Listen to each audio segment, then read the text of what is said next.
అంటే వైఎస్ఆర్ కాంగ్రెస్ పార్టీకి రుద్దే ప్రయత్నం చేస్తుంది. దీంట్లో రావణ్ అనేటువంటి వ్యక్తి తెలుగుదేశం పార్టీకి, లోకేష్ కి, బాలకృష్ణకి, చంద్రబాబు కూడా అనుకూలంగా ఉంటాడు. ఎక్కడ వాళ్ళు ఒక మాట కూడా మాట్లాడు. కాబట్టి తెలుగుదేశం పార్టీ కాముగా ఉంది. వీళ్ళందరూ కూడా అతని మీద మరి దాడి చేసేటువంటి కార్యక్రమం. అదేవిధంగా గతంలో మేము అధికారంలో ఉండగా జగన్మోహన్ రెడ్డి గారి మీద కూడా అనేక రకాలైనటువంటి విమర్శలు చేశాడు. మేము ప్రతిపక్షంలోకి వచ్చినా కూడా మా మీద విమర్శలు చేశాడు. పాపం నిజంగా కొడాలని బాధ వర్ణాతీతం అండి.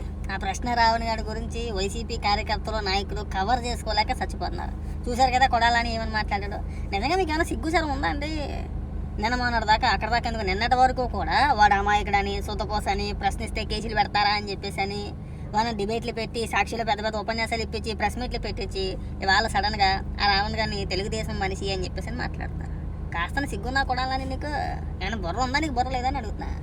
ఒకవేళ నిజంగా తెలుగుదేశం కార్యకర్త అయ్యి ఉంటాం కనుక తెలుగుదేశం ఎందుకు విమర్శిస్తాడు? చంద్రబాబు నాయుడు గారిని ఎందుకు విమర్శిస్తాడు?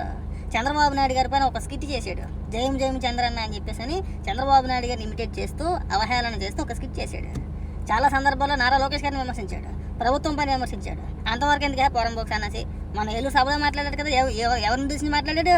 ప్రభుత్వాన్ని కాదా? ప్రభుత్వాన్ని ఉద్దేశంగా మాట్లాడింది. చంద్రబాబు నాయుడు గారి పేరు ప్రస్తావించాడు, పవన్ కళ్యాణ్ గారి పేరు ప్రస్తావించాడు, లోకేష్ గారి పేరు ప్రస్తావించాడు. అయినా సరే తెలుగుదేశం అట్ట ఇలా ఎందుకు? మీకు వ్యతిరేకత మొదలైందనా? అమ్మనా కొడకలారా, మంచి తెలివైన వాళ్ళరా మీరు. నన్ను అడిగితేనే వీళ్ళు తెలివితేటలు చూడండి. వీళ్ళు ఏమనుకున్నారంటే రావణ్ గారు అరెస్ట్ అవ్వగానే వాడికి ఏదో విపరీతమైన సింపతి ఉందేమో, వాడి పెద్ద తోపు తురుము కానేమో, అయ్యి బాబాయ్ ఇంకా వాడి వీడియోలు ఎంత మంచి చేస్తున్నారు కాబట్టి విపరీతమైన సింపతి ఉంటుందేమో, ఆ సింపతి అంతా కూడా మనం క్యాష్ చేసుకోవచ్చు అని చెప్పి అనుకున్నారు. పొలోమని మొదలెట్టారు. అయ్యి బాబాయ్ అమాయకుడు, సొతపోస, ప్రశ్నిస్తే కేసులా, ప్రశ్నించే గొంతు నొక్కేస్తున్నారా, డామ్ డూమ్ దగ్గర డొష్ అన్నారు. ఇవాళ సడన్గా వాడి పైన ఉన్న వ్యతిరేకత అంతా ఇంత వ్యతిరేకత కాదు. వాడి వీడియోలు ఒక్కొక్కటి వైరల్ అవుతూ ఉంటే అప్పుడు అర్థమైంది, అమ్మో వీడు చిన్నోడు కాదు, ఈయన అనవసరంగా నెత్తిన వేసుకుంటే మళ్ళీ మనకు చెడ్డ పేరు, మనకున్న ఓట్ బ్యాంక్ పోద్దని చెప్పేసి అని ఆల్రెడీ ఒక ముద్ర అడిపోయింది. హిందూ వ్యతిరేక పార్టీ వైఎస్ఆర్సీపీ పార్టీ అని ఒక ముద్ర అడిపోయింది. దాన్ని కడుక్కోవడానికి ఇప్పుడు ఆయన తీసుకొచ్చి మళ్ళీ తెలుగుదేశం పార్టీకి అంటకట్టారు. కాస్త సిగ్గుండాలి. మనం మాట్లాడుతున్నాం అంటే కొంచెం కాకపోయినా కొంచెమైనా సరే సిగ్గుండాలి. ఎవరు నమ్ముతాడు ఎవడైనా కానీ.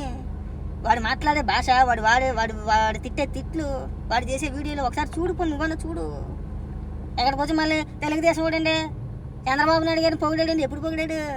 ఎప్పుడండి పొగిడింది? గతంలో నువ్వు పొగిడావు చంద్రబాబు నాయుడు గారిని. తెలుగుదేశం పార్టీలో ఉన్నప్పుడు నువ్వు పొగిడావు. నువ్వు పొగలేదు, నువ్వు ఎక్కడి నుంచి వెళ్ళినోడివే, ఆ రోజా ఎక్కడి నుంచి వెళ్ళిందే. అంత మాత్రాన మీరు తెలుగుదేశం అయిపోతారా ఇప్పుడు? ఆ లాజికల్ చెప్పమాకండి కొడాలని. మీరు పక్కా మీ పార్టీ హిందూ వ్యతిరేక పార్టీ. హిందువుల్ని, హిందూవాదులని, లేదంటే హిందూ దేవుళ్ళని దూషించిన వాళ్ళందరినీ మీరు సపోర్ట్ చేసుకుంటూ వస్తున్నారు. ఈ ప్రశ్న రావణ్ గారి అంశంలో కూడా అదే జరిగింది. మీరు ఎక్స్పెక్ట్ చేసింది ఒకటే, ఇక్కడ జరిగింది ఇంకొకటి. మీరు ఏమనుకున్నారంటే మనకి సింపతి వచ్చుద్దేమో, ఆడి పెద్ద తోపు తురుము కానీ అనుకున్నారు. ఆడిపై ఎంత వ్యతిరేకత ఉందో మీకు ఇప్పుడు తెలిసింది. ఇప్పుడు దాన్ని కలుపుకోవడానికి మెల్లిగా తెలుగుదేశానికి అంటకట్టేస్తున్నారు.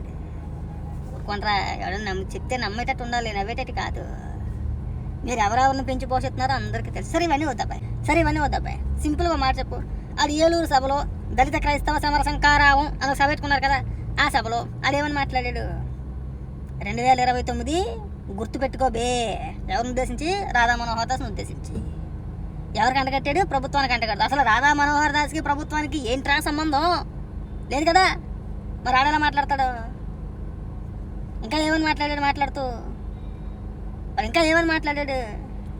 2029లో మేము అధికారంలోకి వచ్చిన తర్వాత, మేమంటే వాడు కాదు, జగన్మోహన్ రెడ్డి అధికారంలోకి వచ్చిన తర్వాత మిమ్మల్ని తొక్కి బట్టి నారతేస్తా, దొరుకుతావు అంటే మేము వ్యక్తిగతంగా దాడులు చేస్తాం, అది ఇదని మాట్లాడుతుంటే చూస్తా ఊరుకుంటారా? సిగ్గుతారు. ఇది జరిగింది కూడా అంతే. ఎక్కడైనా సరే నువ్వు మూసుకొని ఉంటే బాగుంటుంది. అర్థమైందా?